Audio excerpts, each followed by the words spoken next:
Yeah. Well, first bye-week practice was an exciting one. We just concluded what is a 20-play scrimmage with our football team, and it was an interesting piece because you had a part of it with our young guys as we try to develop our football team and give them valuable reps and an opportunity for evaluation in today's what we call Tiger Bowl.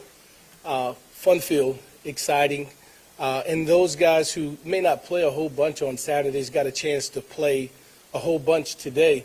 Those guys who play on Saturdays got a chance to be encouraging and to be great teammates and to foster the camaraderie and team that we want for our football team. We started off the practice with a ton of individual being fundamentally sound, understanding that the difference in this game is truly interest and how we approach it and how we prepare in our everyday fundamentals makes a difference in this game. So doing this bye week, there's two components to it. One of them that's fundamentally sound, that evolves or eventually gets to a schematic piece of being attention to detail. And then there's the other piece of our young guys who are going through the fundamentals as well, but those guys are competing. They're sharpening their skill set. They're bettering themselves so that we can get a good evaluation on. We can project where they are right now at this point of the season and the things that we need to do to continue to get them better. So that's a glimpse shot in what today's practice looked like for our football team.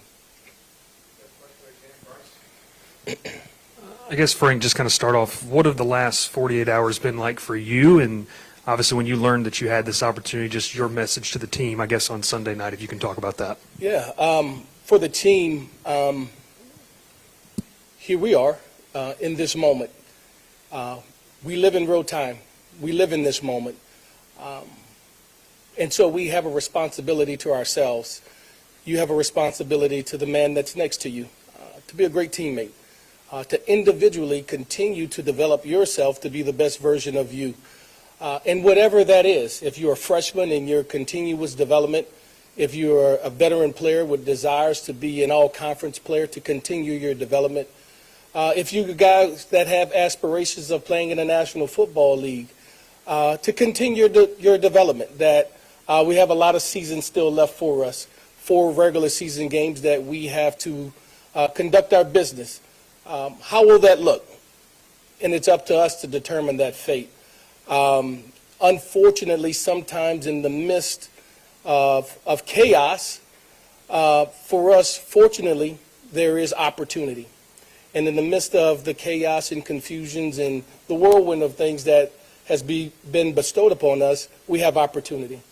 And this team will take this opportunity to be the best version of ourselves. And so for me, it's just being totally focused on capturing our football team to live in the moment.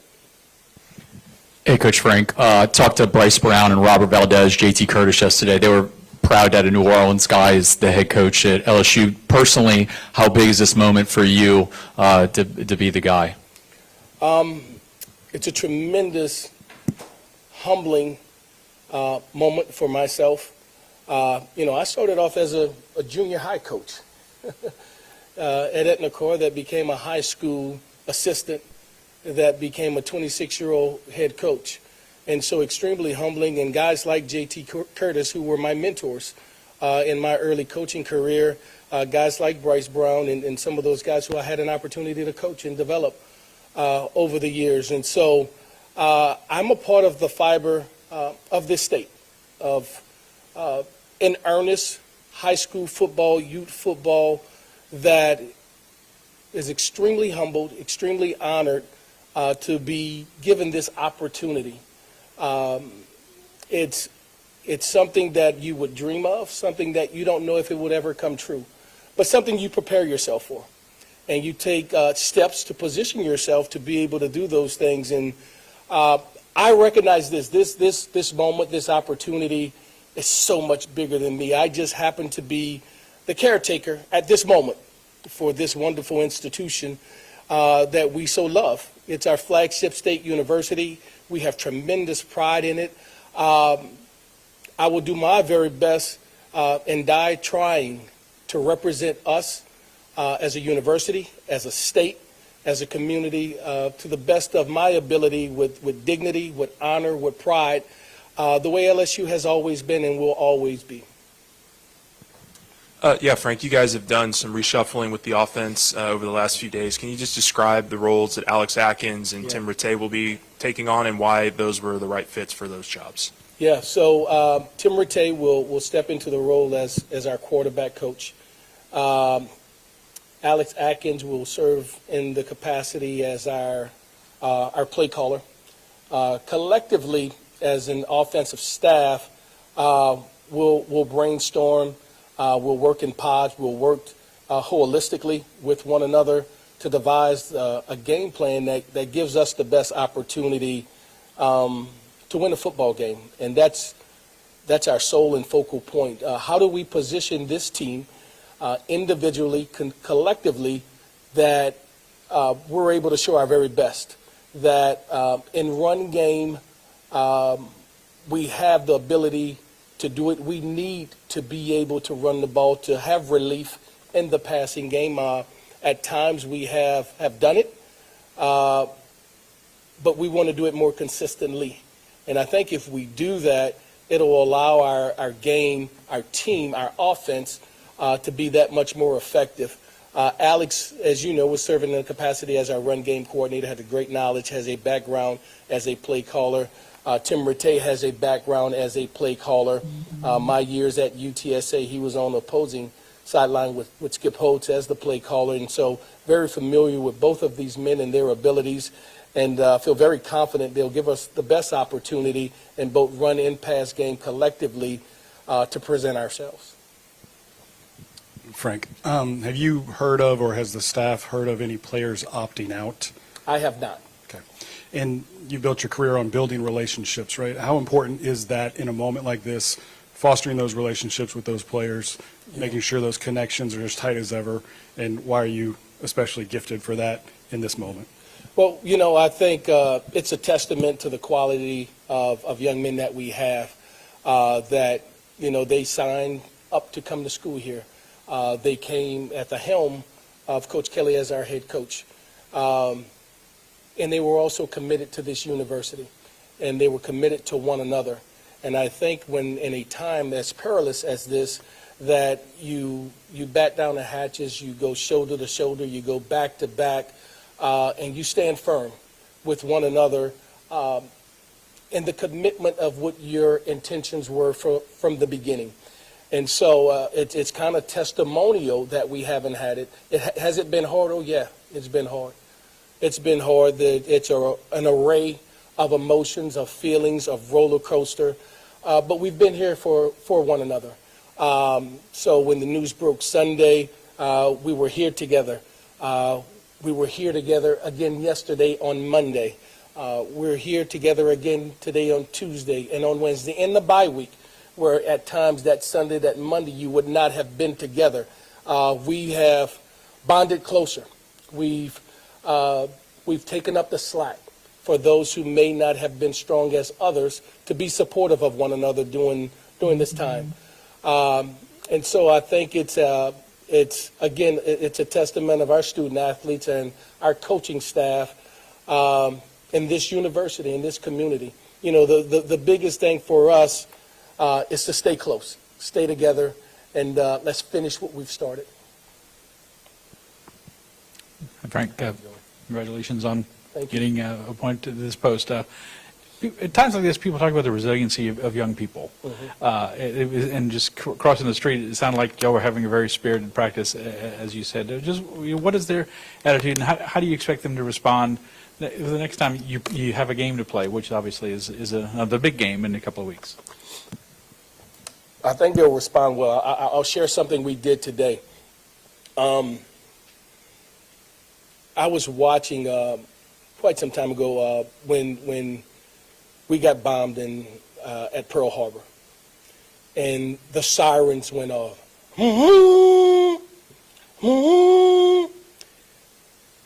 And that sound effect, and it was an alert. It was a all call. It was a rally call for us to come together. We emulated that today for our football team. And as those sirens went off for the rally call, our team merged together at the 50-yard line.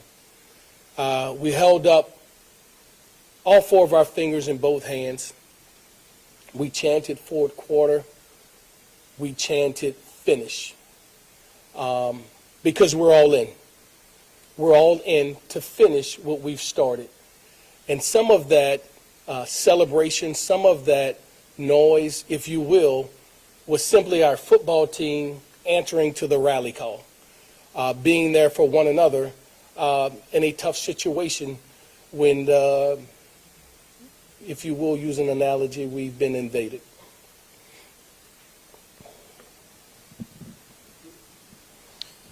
Frank, in the last 48 hours, you've had national pundits say this is the job in America that's open. Yeah. And they cite biggest reason why is the fertile recruiting base of Louisiana. But for most of this season, only 2 players have been starters that prepped in Louisiana. Is that part of the reason why this program is where it is right now? I wouldn't say that. And you have an interesting piece that I wouldn't know that only 2. But for us, I think the things that we do in recruiting, the players that we bring here, we start home, we expand out in this region of the country. I learned it from the trendsetters, the Sam Naders, the Jerry Donardos, the Coach Sabins, the Coach Miles, et cetera, who had done it for so many years that said, in order to be effective here, you need to go up and down the I-10 corridor. And you need to be able to go southwest from Lafayette to Lake Charles to Beaumont to Houston, dabble a little bit in Texas, in Dallas, and pick your battles in areas. And you need to go back the opposite way and go to Mississippi and go to Alabama, into the panhandle of Florida and dabble a little bit up some in Georgia. And in those hubs, in those areas is where we've been at our very best. We continue to follow that format, although not limited to. That is our footprint, if you will, of how we build this team. And so we're prideful of the student athletes and the players that are from Louisiana. We're prideful of the young men that choose to come to school here, wherever they're from, as well as this region of the country. And so, but we're not limited to any, but we do have a footprint in an area that we try to garner, to lock the gates in this state. And I think when if you would have been able to be out there today, it was refreshing to see some of those young guys play today who will take the field for us in short time. And I think we as a university, as an organization, will be proud of them then. Hey, Coach, right in front of you. You've been around here a while. You know, you're from this state. You worked under a different coach. What do you think went wrong, chiefly to lead this program into these circumstances that they're in right now? I don't know if one thing went wrong. There are extremely high standards for our university, for our organization. And when a coach, assistant coaches, personnel, support staff, when you come here, there's a standard that's demanded that we all try to achieve. And we're held to it when we don't, in the capacity of the people in authority see not fit. And so I don't know if there's a one thing that went wrong. I'm extremely grateful for Coach Kelly and the opportunity that he presented for myself, for bringing my family back. And so I think we're a constant work in progress. I think that we're going to continue to try to do the things that put us in position to ascend. We're going to work hard. We're going to work extremely hard to finish the right way to make Tiger Nation proud. Coach, what did Scott Woodward tell you about possibly keeping the job permanently? We didn't indulge too much into it. Sunday night, when the decision was made, I was asked at that time, would I lead us through this remainder of the season? And certainly I was extremely honored to do so, humbled to do so. And we talked about that portion of it for this moment. And, you know, when that happens, you answer the bell. When Mother University calls for you, you answer, you pull up your bootstraps, and you do what's required and asked of you to represent our university extremely well.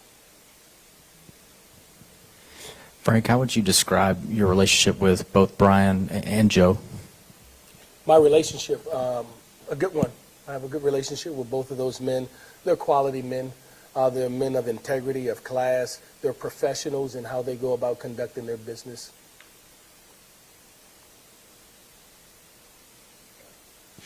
Regardless of the change, there's still work to be done here, right? That's right. What do you feel that you can accomplish in a week and a half before you guys take the field next? And maybe is there an area of focus that, you know, now that you got the handle, you can kind of focus on? Yeah, you know, one of the things we talked about, we had a session today, a tackling circuit, because I'm saying that in regard to special teams, that we have offense and defensive guys that are involved in that unit 1/3 of the game.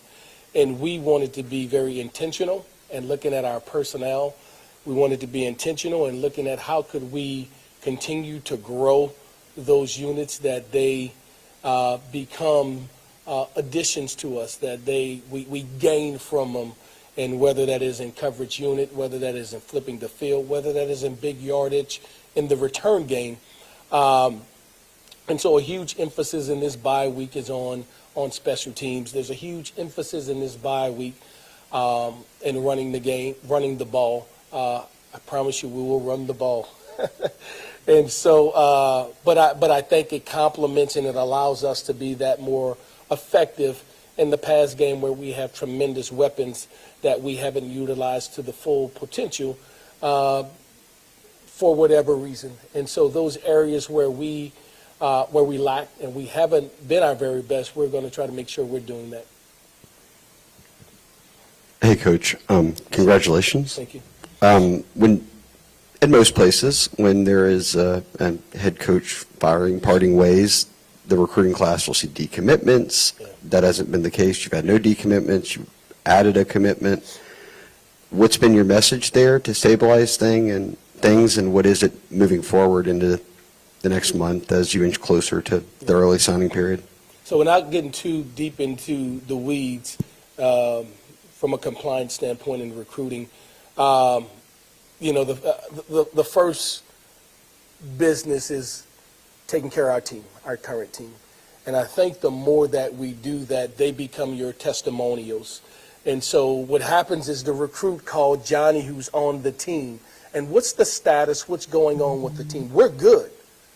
We got a plan. We had a great practice today. How are you? Man, I'll play this weekend.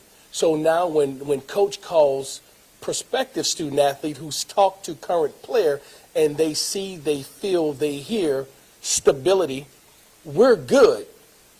They're less likely to panic because they're the host of these recruits when they come on campus, when they came on their official visit, when they were here Saturday.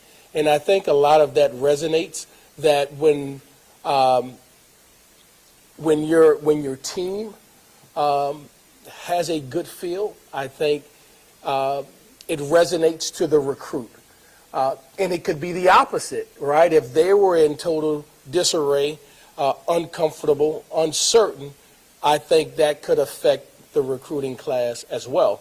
And so from a peer standpoint, I think our student athletes that are currently on our team have been testimonials for those recruits. I think those recruits do have questions. The good thing is we have answers. And so in those conversations, it's allowed us at this point to be stable, to hold our class intact, and we feel confident that we'll be able to continue to do so. Hey, Coach. As you kind of navigate these last few days, Obviously, there's a lot of emotions in the building. In your position, how do you just get everybody's heads back on to 2 weeks from now? Yeah. One day at a time, right? And they range, they range in emotions, and they're delicate, and they require real conversation and real care and straight talk and honest talk and transparency. And in those moments, I think when you go about doing business that way, there's tremendous appreciation, there's clarity, that at least they know. And we've tried to conduct our business in that manner so that the people in the building understand this is where we're at, this is the short term, this is what we're hopeful for, all right? But this is where we're at right now. Let's be the best version of us right now. And maybe, and just maybe, we can do enough that could affect the outcome of the future. But we have no control of that. All we can do is deal with what's in present time, in real time, and being the best version of us.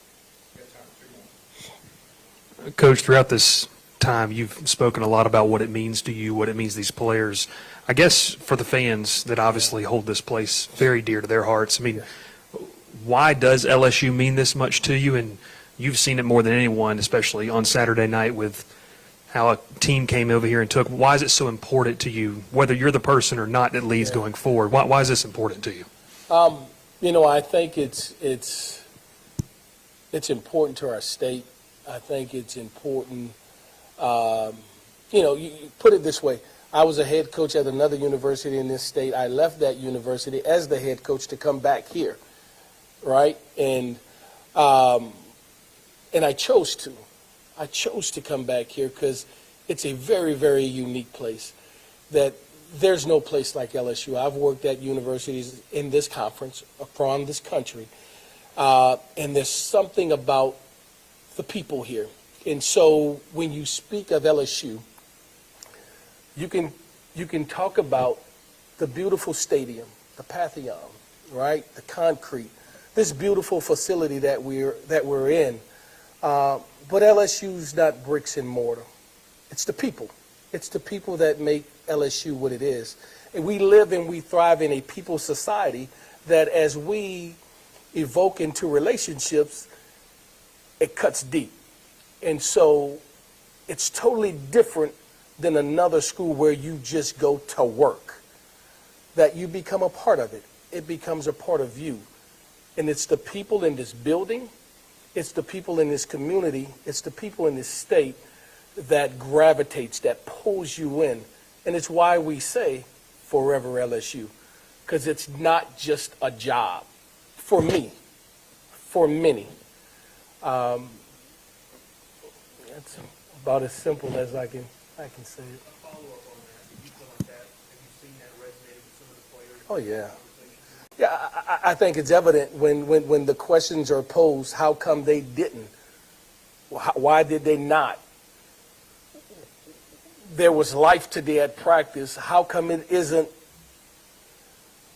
Because they love this place and what it stands for, what it has done for them, and the lifetime of relationship that it endures to you. And we say to them, it's not a 4-year decision, it's a lifetime decision that LSU will forever pull you back in and continue to love on you and foster you for the remainder of your life. Hey, Coach, here in the back. Even to that point, of course, I know you want to take things week by week. This is about the program as well, but do you lean into the next couple of weeks being resume building for you personally? I don't. I can't. I can't because I share my life with these young men, because they share their lives with me, because this coaching staff believes in one another, their children, their wives, their spouses, their providers. And so I cannot pierce across the fence to look at something else and not be where my feet are. I have to be here. I have to be in the moment. We have to be in this moment. We have to live in this moment to allow us to take care of our business right now. And I think to do anything besides that is a mistake. Thank you all. Thanks, Frank.